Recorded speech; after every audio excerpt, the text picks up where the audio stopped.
The 1960 election was one of the closest in American history, a nail-biting contest that kept the nation on edge.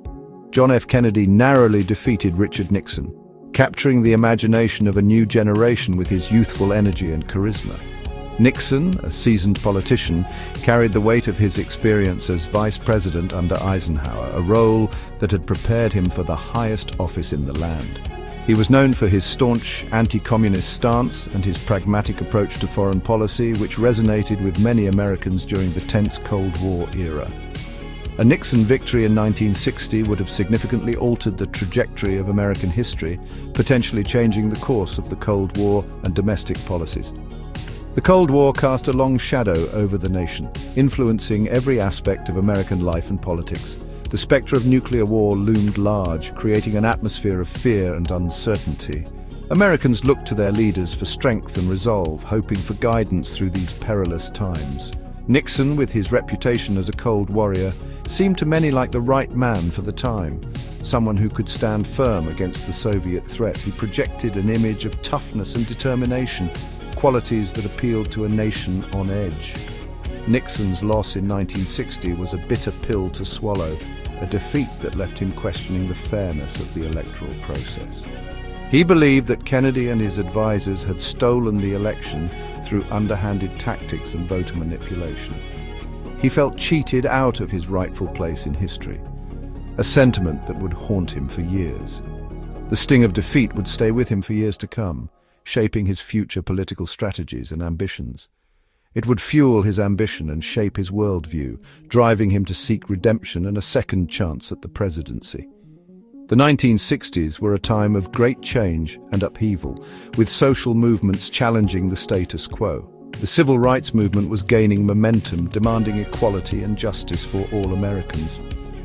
The Vietnam War was escalating, further dividing the nation and adding to the sense of turmoil. Nixon's foreign policy experience was extensive. He had traveled the world as vice president, he had met with foreign leaders, he had developed a deep understanding of the complexities of international relations. Nixon believed in a strong national defense. He was a staunch advocate for American power on the world stage. He was deeply suspicious of the Soviet Union. He saw the Cold War as a battle between good and evil. Nixon was a pragmatist. He was willing to negotiate with his adversaries, but he was not afraid to use force if necessary to protect American interests. Nixon's foreign policy vision was shaped by his experiences in the 1950s. He had witnessed the rise of communist China. The Cuban Missile Crisis of 1962 was a defining moment of the Cold War. It brought the world to the brink of nuclear annihilation. The crisis began when the Soviet Union placed nuclear missiles in Cuba.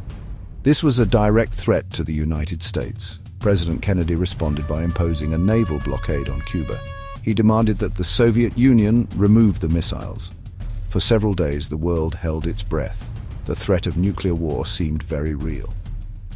In the end, Khrushchev backed down. The Soviet Union agreed to remove the missiles from Cuba. The United States, in turn, agreed not to invade Cuba. The crisis was averted. How would Nixon have handled the Cuban Missile Crisis? It is impossible to say for sure. The Watergate scandal brought down the Nixon presidency in 1974. It began with a break-in at the Democratic National Committee headquarters in the Watergate Hotel. The burglars were connected to the Nixon re-election campaign. Nixon denied any involvement in the break-in, but as more information came to light, it became clear that he had been involved in a cover-up. Facing impeachment by the House of Representatives, Nixon resigned from office. Would Watergate have happened if Nixon had won the 1960 election? Again, it is impossible to say for sure, but it is possible that an earlier presidency might have changed the course of events. Nixon was a complex and contradictory figure. He was a brilliant politician. He was also a deeply flawed man. He was paranoid and insecure. The Civil Rights Movement was one of the most important social movements in American history. It was a time of profound change and upheaval as African Americans and their allies fought tirelessly for justice and equality. It challenged the system of racial segregation that had existed in the United States for centuries. a system that was deeply entrenched in the social and legal fabric of the nation. The movement gained momentum in the 1950s and 1960s, drawing national attention to the injustices faced by African Americans. African Americans, led by Martin Luther King Jr., organized protests and demonstrations. They marched, they sat in, and they spoke out against the systemic racism that permeated every aspect of American life. They demanded equal rights and an end to discrimination, calling for the nation to live up to its founding principles of liberty and justice for all. The Civil Rights Act of 1964 and the Voting Rights Act of 1965 were landmark achievements of the civil rights movement. These pieces of legislation were hard-won victories that marked significant progress in the fight for civil rights. These laws outlawed discrimination based on race, color, religion, sex, or national origin, fundamentally changing the legal landscape of the United States. They guaranteed the right to vote to all citizens, ensuring that African Americans could participate fully in the democratic process. How would a Nixon presidency have affected the civil rights movement? This question remains a topic of historical debate. Nixon was a complex figure on race relations. He had a record of supporting some civil rights measures, but he was also a pragmatist who was wary of alienating white Southern voters. He had to balance the demands of the civil rights movement with the political realities of his time, which included a significant portion of the electorate that was resistant to change. It is possible that Nixon would have signed the Civil Rights Act of 1964 and the Voting Rights Act of 1965 into law, recognizing the necessity of these measures. He might have recognized that these were necessary steps to ensure racial equality in America, even if it meant facing political challenges.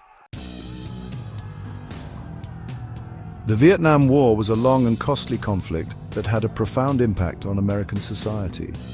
The United States became involved in Vietnam in the early 1960s. The goal was to prevent the communist North Vietnamese from taking over South Vietnam. The war escalated throughout the 1960s. By 1968, there were over 500,000 American troops in Vietnam. The war was deeply unpopular at home. Protests against the war grew larger and more frequent.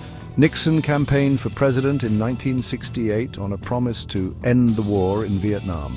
He won the election, but it took him 5 years to negotiate a peace agreement with North Vietnam.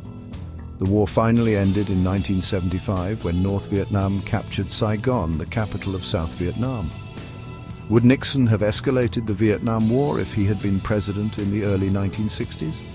This is a question that historians continue to debate. Nixon's visit to China in 1972 was a historic event. It marked the beginning of a thaw in relations between the United States and China. The two countries had been estranged since the Communist Revolution in China in 1949. Nixon's decision to reach out to China was a bold move. It was motivated by a number of factors. Nixon recognized that China was a major power that could no longer be ignored. He also believed that improving relations with China would give the United States leverage in its dealings with the Soviet Union. Nixon's visit to China paved the way for the normalization of relations between the two countries in 1979. This was a major foreign policy achievement. It helped to ease Cold War tensions. It opened up China to the West. Would Nixon have pursued détente with China if he had been president in the 1960s? This is another question that historians continue to debate. Richard Nixon was a complex and contradictory figure. He was a brilliant politician who achieved some significant foreign policy successes. He was also a deeply flawed man who was brought down by his own paranoia and insecurity. Would Nixon's demons still have prevailed if he had won the 1960 election?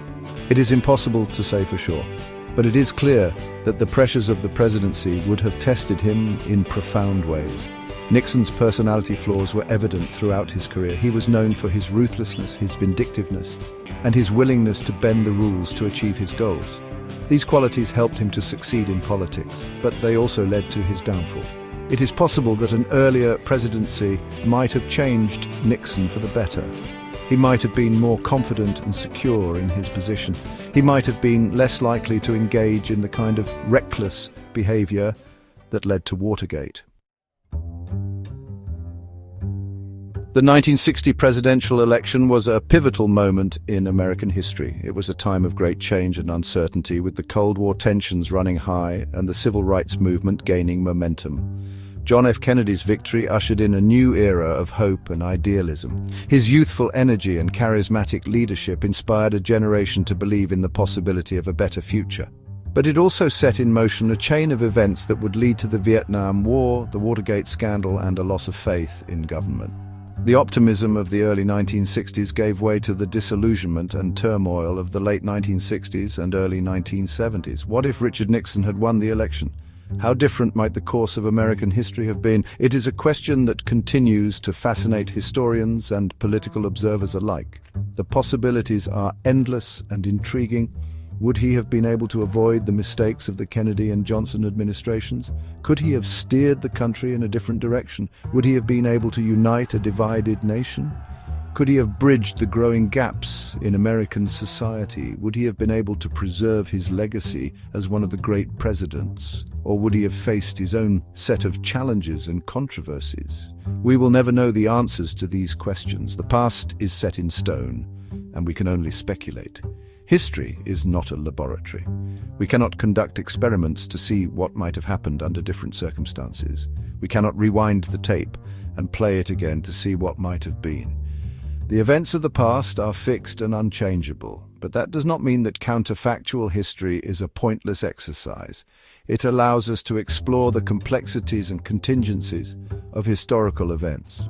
By imagining alternative scenarios, we can gain a better understanding of the past. We can see how different choices might have led to different outcomes.